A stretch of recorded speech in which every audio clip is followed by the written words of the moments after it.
O Caibalion. Capítulo 14. O gênero mental.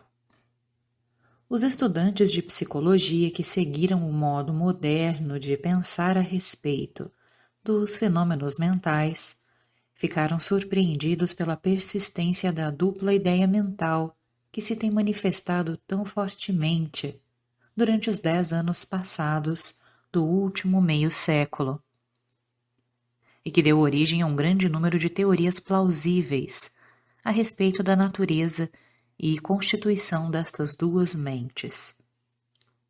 Recentemente, Thomson J. Hudson atingiu grande popularidade em 1893, avançando a sua bem conhecida teoria das, abre aspas, mentes objetiva e subjetiva, fecha aspas, que ele afirmou existir em cada indivíduo.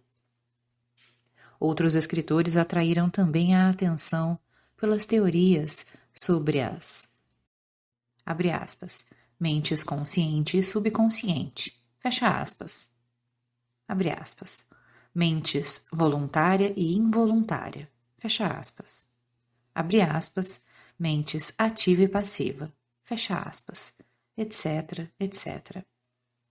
As teorias dos diversos escritores diferem entre si, mas permanece o princípio oculto da dualidade da mente.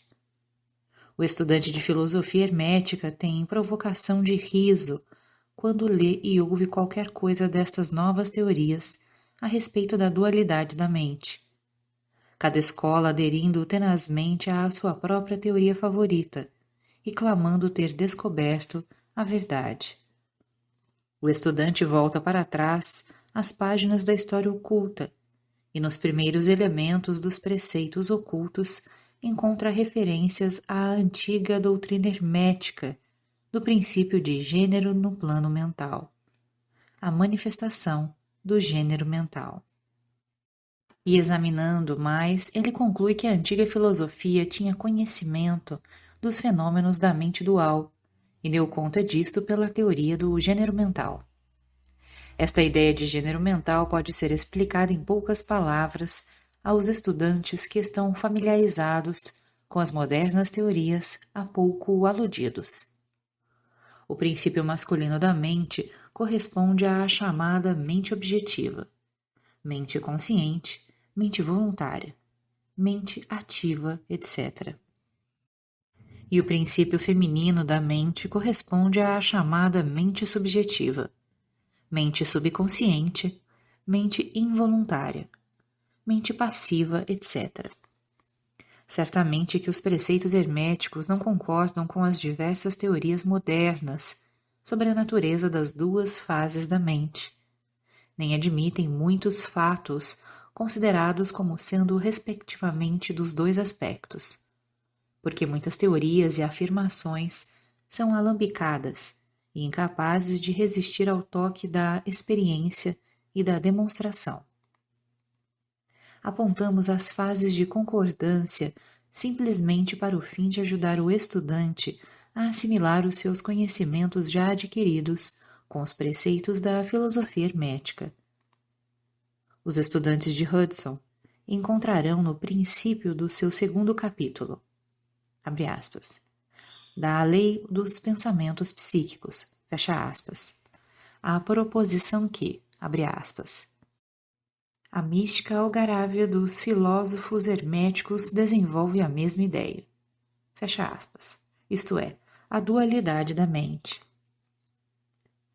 Se o Dr. Hudson empregasse o termo em decifrar um pouco da, abre aspas, mística algarávia da filosofia hermética, fecha aspas, ele teria obtido grande esclarecimento sobre a função da mente dual, entre aspas. Porém, naquele tempo, as suas obras mais interessantes ainda não tinham sido escritas. Vamos agora considerar os preceitos herméticos sobre o gênero mental. Os instrutores herméticos dão as suas instruções a respeito deste assunto, fazendo os seus estudantes examinarem a relação da sua consciência a respeito do seu ego. Os estudantes aprendem a pôr a sua atenção no ego que habita em cada um de nós. Cada estudante aprende a ver que sua consciência lhe dá uma primeira relação da existência do seu ego. A relação é eu sou, entre aspas. A princípio, isto parece ser a última palavra da consciência. Mas um exame um pouco mais profundo descobre que este eu sou, entre aspas, pode ser separado ou dividido em duas partes distintas, dois aspectos, os quais, apesar de agirem em uníssono e em conjunto, podem ser separados na consciência. Apesar de, a princípio, parecer existir um só ego, um exame mais cuidadoso e mais profundo mostra que existe um ego e um eu. Estes gêmeos mentais diferem em característicos e natureza, e um exame das duas naturezas e dos fenômenos que procedem da mesma dará muita luz sobre muitos problemas da influência mental. Permite-nos começar com uma consideração sobre o eu, que é usualmente tomado pelo ego, pelo estudante, até que ele investigue nos acessos da consciência. Um homem pensa do seu ego, no seu aspecto de eu, como sendo composto de certos estados, modos, hábitos, característicos, etc. Tudo o que faz sobressair a sua personalidade, ou a seidade conhecida a si e aos outros. Conhece que estas emoções e sensações mudam, nascem e morrem. Estão sujeitas aos princípios de ritmo e de polaridade, que as levam de um extremo ao outro. Pensam também que o eu é formado de certos conhecimentos reunidos nas suas mentes e formando então uma parte deles mesmos. Tal é o eu de um homem. Porém, falamos muito apressadamente. O eu de muitos homens pode ser considerado como consistindo da sua consciência corpórea e dos seus apetites físicos, etc. A sua consciência sendo presa à sua natureza corpórea, eles praticamente vivem nela. Muitos homens ainda consideram o seu vestuário como parte do seu eu e atualmente parecem considerá-lo como uma parte de si mesmos. Um escritor disse humoristicamente que abre aspas, homem se compõe de 3 partes, o espírito, o corpo e a roupa, fecha aspas. Estas pessoas ou roupas conscientes perderiam a sua personalidade se fossem despidas da sua roupa por selvagens, na ocasião de um naufrágio. Porém, mesmo muitos dos que estão presos à ideia do vestuário pessoal afirmam fortemente que a consciência do seu corpo é o seu eu. Eles não podem ter a ideia de uma seidade independente do corpo. A sua mente parece-lhe ser praticamente uma coisa pertencente ao seu corpo, o que é sempre o contrário. Mas, conforme o homem sobe na escala de consciência, ele se torna capaz de distinguir o seu eu da sua ideia do corpo e de pensar que este é uma coisa pertencente à sua parte mental. Mas só então poderá identificar inteiramente o eu com os estados mentais, as emoções, etc., que ele sente existir dentro de si. É capaz de considerar estes estados internos como idênticos a ele mesmo, em vez deles serem simplesmente coisas produzidas por uma parte da sua mentalidade e existindo dentro dele, sendo suas, estando nele, mas não sendo ele mesmo. Compreende que pode mudar estes estados mentais de emoções por um esforço da vontade, e que pode, do mesmo modo, produzir uma emoção ou um estado de uma natureza exatamente oposta, e, contudo, existe o mesmo eu. E assim, até que seja capaz de pôr de parte estes vários estados mentais, as emoções, os hábitos, as qualidades, os característicos e outras faculdades mentais, é capaz de pô-las no não-eu.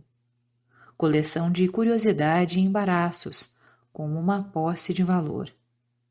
Isto requer muita concentração mental e poderes de análise mental da parte do estudante. Porém, mesmo assim, a tarefa é impossível para os estudantes avançados. E mesmo os não muito adiantados podem ver, na imaginação, como pode ser realizado o processo.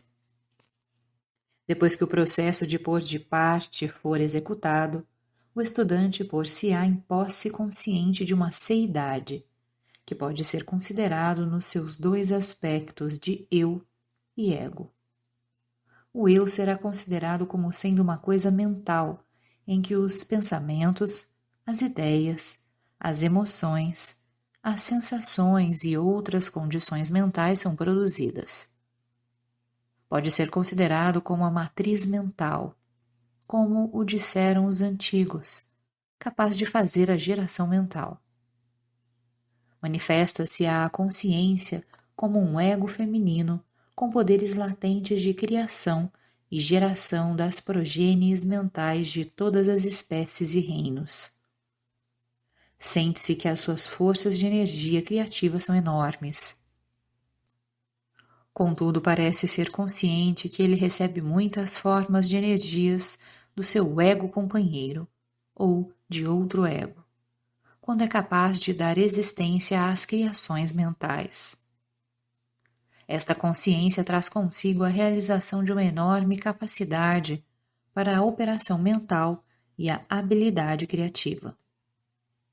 Porém, o estudante descobre logo que isto não é tudo o que percebe dentro da sua consciência interior. Percebe que existe uma coisa mental que é capaz de querer que o ego feminino acione na direção de certa linha criativa e que também é capaz de sustentar e provar a criação mental. Esta parte deles mesmos dizem ser chamada ego. É capaz de ficar na sua consciência à vontade. Não tem uma consciência de habilitações para gerar e criar ativamente, no sentido do processo que acompanha as operações mentais, mas sim no sentimento e consciência de uma facilidade para projetar uma energia do ego masculino ao ego feminino. Um processo de desejo que a criação mental comece e continue. Compreende também que o ego masculino é capaz de sustentar e abrigar as operações da criação mental do ego feminino. Na mente de cada pessoa existe estes dois aspectos. O eu representa o princípio masculino de gênero e o ego representa o feminino. O ego representa o aspecto de existência, o eu, o aspecto de estado. Deveis saber que o princípio de correspondência opera neste plano do mesmo modo que o faz no grande plano em que é feita a criação dos universos. Ambos são semelhantes, porém muito diferentes em grau. Abre aspas. O que está em cima é como o que está embaixo, e o que está embaixo é como o que está em cima. Fecha aspas. Estes aspectos da mente, os princípios masculino e feminino, o ego e o eu, considerados em relação com os conhecimentos dos fenômenos mentais ou físicos, dão a chave mestra destas pouco conhecidas regiões da operação e manifestação mental. O princípio de gênero mental manifesta a verdade que se oculta debaixo do campo total dos fenômenos de influência mental, etc. A tendência do princípio feminino é sempre em receber impressões, ao passo que a tendência do princípio masculino é sempre em dá-las ou exprimi-las. O princípio feminino tem um campo de operação mais variado que o princípio masculino.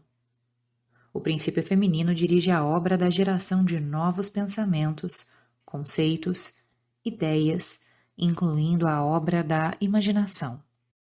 O princípio masculino contenta-se com a obra da vontade, nas suas várias fases. E assim, sem o auxílio ativo da vontade do princípio masculino, o princípio feminino pode contentar-se com a geração de imagens mentais, que são o resultado de impressões recebidas de fora, em vez de produzir criações mentais originais. As pessoas que prestam uma contínua atenção a um assunto empregam ativamente ambos os princípios mentais.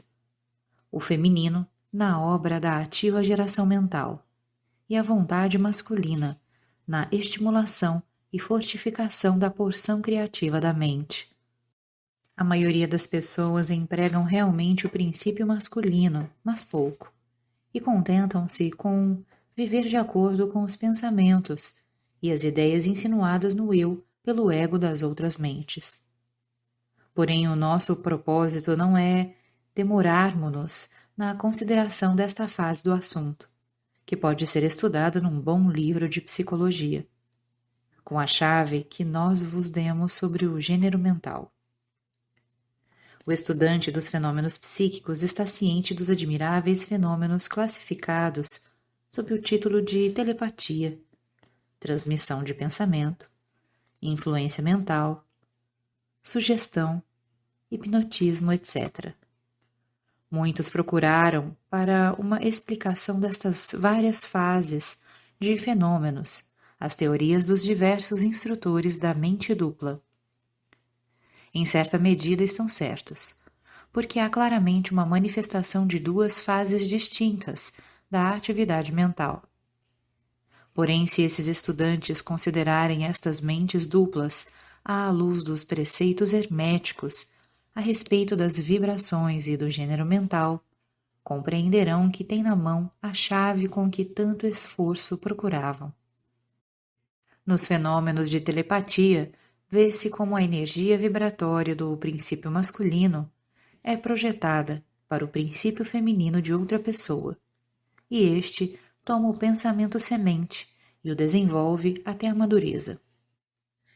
Pela mesma forma operam a sugestão e o hipnotismo. O princípio masculino da pessoa, dando as sugestões, dirige uma exalação da energia vibratória ou força-vontade para o princípio feminino da outra pessoa. E esta última, aceitando-a, recebe-a em si mesma, e age e pensa de conformidade com ela. Uma ideia assim recolhida na mente de uma pessoa cresce e se desenvolve, e com o tempo é considerada como a melhor produção mental do indivíduo, porquanto em realidade é como o ovo do cuco colocado no ninho do pardal, quando este destrói a produção direta e se põe no ninho. Um método normal é para os princípios masculino e feminino na mente de uma pessoa coordenar e agir harmoniosamente em conjunção com a de outra. Mas infelizmente o princípio masculino nas pessoas médias é muito lento em agir. O estendimento da força-vontade é muito vagaroso. E a consequência é que tais pessoas são quase inteiramente dirigidas pelas mentes e os desejos das outras pessoas, às quais ela permite que façam as suas ideias e os seus desejos. Quão poucas ações ou pensamentos originais são realizados pelas pessoas médias? Não são a maioria das pessoas simples sombras e ecos de outras que têm vontades ou mentes mais fortes que elas? Isto parece porque a pessoa média vive mais na consciência do seu eu do que na do ego. Está polarizada no seu princípio feminino da mente. E o princípio masculino, em que se acha à vontade, é obrigado a ficar inativo e sem emprego. O homem e a mulher fortes do mundo manifestam invariavelmente o princípio masculino da vontade, e a sua força materialmente depende deste fato. Em vez de viver das impressões dadas às suas mentes pelos outros, dominam a sua própria mente pela sua vontade, obtendo a espécie desejada de imagens mentais. E ainda mais, dominam do mesmo modo as mentes dos outros. Vede as pessoas fortes, como implantam os seus pensamentos sementes nas mentes das massas do povo, fazendo assim este pensar de acordo com os desejos e as vontades desses indivíduos fortes, Isto é porque as massas do povo são como que criaturas carneiros, não dando a origem a uma ideia própria e não empregando as suas próprias forças de atividade mental. A manifestação do gênero mental pode ser observada ao redor de nós, todos os dias. As pessoas magnéticas são as que podem empregar o princípio masculino com o fim de imprimir as suas ideias nos outros. O ator que faz o povo chorar ou rir como quer. O faz empregando este princípio. E assim é sucessivamente o orador, o político, o pregador, o escritor, ou qualquer pessoa que tenha a atenção do público.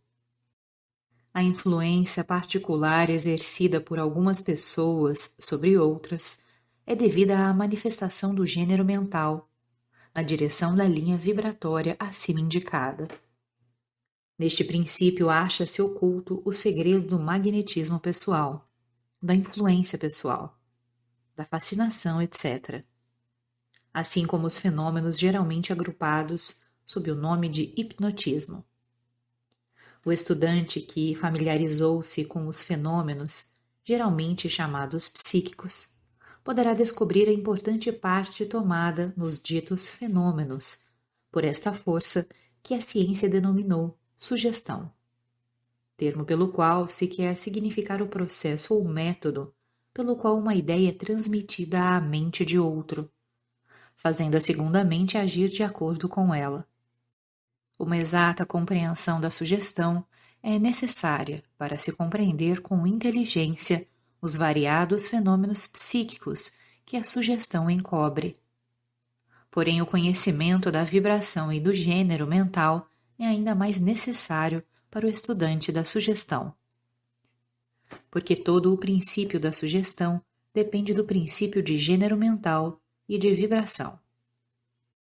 É costume dos escritores e instrutores da sugestão explicar que é a mente objetiva ou voluntária que faz a impressão mental, ou sugestão na mente subjetiva ou involuntária.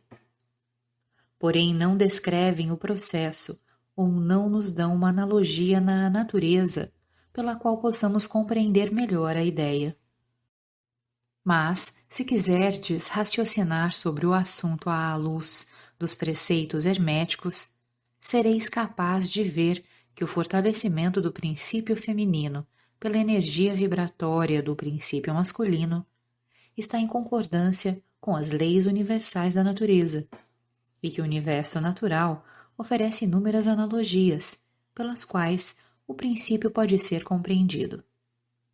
Com efeito, os princípios herméticos mostram que a verdadeira criação do universo segue a mesma lei, e que em todas as manifestações criativas, nos planos espiritual, mental e psíquico, está sempre em operação o princípio de gênero, manifestação dos princípios masculino e feminino. Abre aspas. O que está em cima é como o que está embaixo, e o que está embaixo é como o que está em cima. Fecha aspas. E mais ainda. Quando se compreende o princípio de gênero mental, os variados fenômenos de psicologia tornam-se imediatamente adaptáveis a uma classificação e estudo inteligente, em vez de serem muito obscuros. O princípio se realiza na prática, porque é baseado nas imutáveis leis universais da vida. Não entraremos em extensa discussão ou descrição dos variados fenômenos da influência mental ou atividade psíquica. Existem muitos livros bons, escritos e publicados sobre este assunto nos últimos anos. Os principais fatos dados nesses vários livros são corretos, apesar dos escritores intentarem explicar os fenômenos por diversas teorias que lhes são favoritas. O estudante pode instruir a si próprio nestas matérias, e empregando a teoria do gênero mental, será capaz de pôr em ordem no caos das teorias e doutrinas contrárias, e poderá tornar-se mestre no assunto, se for inclinado a ele. O fim desta obra não é dar uma extensa relação dos fenômenos psíquicos, mas sim dar ao estudante uma chave mestra, com a qual possa abrir as diversas portas que conduzem às partes do templo do conhecimento que ele quiser explorar. Julgamos que nesta consideração dos preceitos do Kybalion encontrar-se-á uma explicação que servirá para esclarecer muitas dificuldades embaraçosas. Ela será uma chave que abrirá muitas portas. Qualquer que seja o costume de fazer detalhes a respeito das muitas formas de fenômenos psíquicos e da ciência mental, pelas quais ele pode instruir-se muito a respeito de cada fase do assunto que o interessar. Com o auxílio do Kybalion, pode-se fazer uma livraria oculta, a velha luz do Egito iluminando as páginas e os assuntos obscuros. Este é o fim deste livro.